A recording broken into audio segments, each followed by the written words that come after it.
semuanya, perkenalkan nama saya Ninyoman Ayu Werdiani. Saya biasa dipanggil Ayu. Saya dari jurusan Perhotelan dan Kapal Pesiar PKP 3 di LPKN Training Center Mataram. Oh ya, jadi di sini saya akan menjelaskan mengapa grooming dan penampilan itu sangat penting bagi staf housekeeping.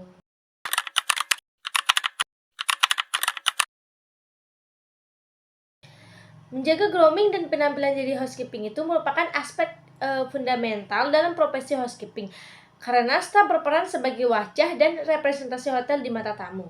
Penampilan yang bersih, rapi, dan profesional tidak hanya menunjukkan disiplin dan tanggung jawab, tetapi juga memberikan kesan pertama yang positif kepada tamu. Nah, housekeeping yang terlihat kotor, berantakan, terus nggak sopan dapat menurunkan citra hotel dan bahkan menimbulkan keluhan atau kehilangan kepercayaan pelanggan. Nah, selain itu, grooming yang baik berkontribusi terhadap standar kebersihan dan kesehatan kerja yang sangat penting. Dalam lingkungan layanan publik seperti hotel, materi ini juga menanamkan budaya kerja yang konsisten, meningkatkan rasa percaya diri staf serta menciptakan lingkungan kerja yang lebih nyaman dan profesional bagi semua pihak. Adapun aspek yang penting yang harus diperhatikan itu yang pertama ada namanya menjaga kebersihan dan kerapian diri. Nah, yang pertama itu tubuh.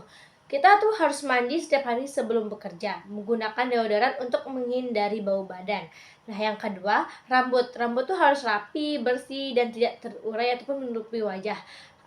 Untuk rambut panjang itu bisa juga disanggul ya.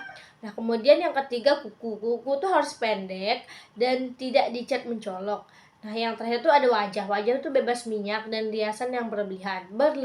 Untuk pria, dicukur bersih ataupun berjanggut yang sedikit rapi ya.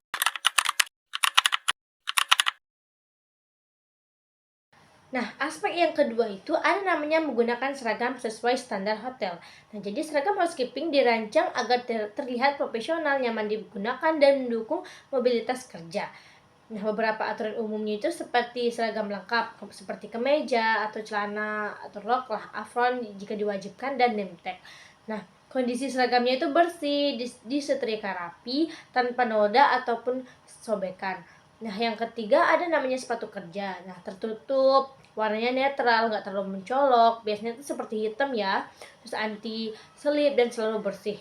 Nah, yang terakhir tuh ada name tag. Name tag tuh wajib digunakan di sisi kiri dada dan namanya itu tertera jelas nama kalian.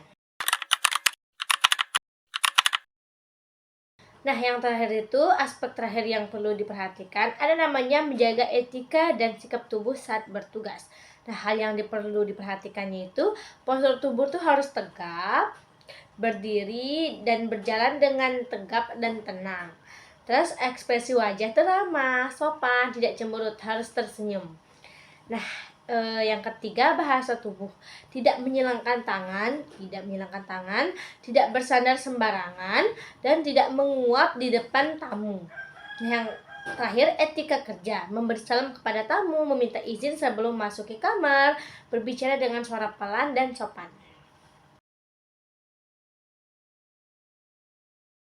Baik, itu saja yang saya sampaikan. Kurang dan lebihnya mohon dimaafkan sebesar-besarnya. Saya ucapkan terima kasih.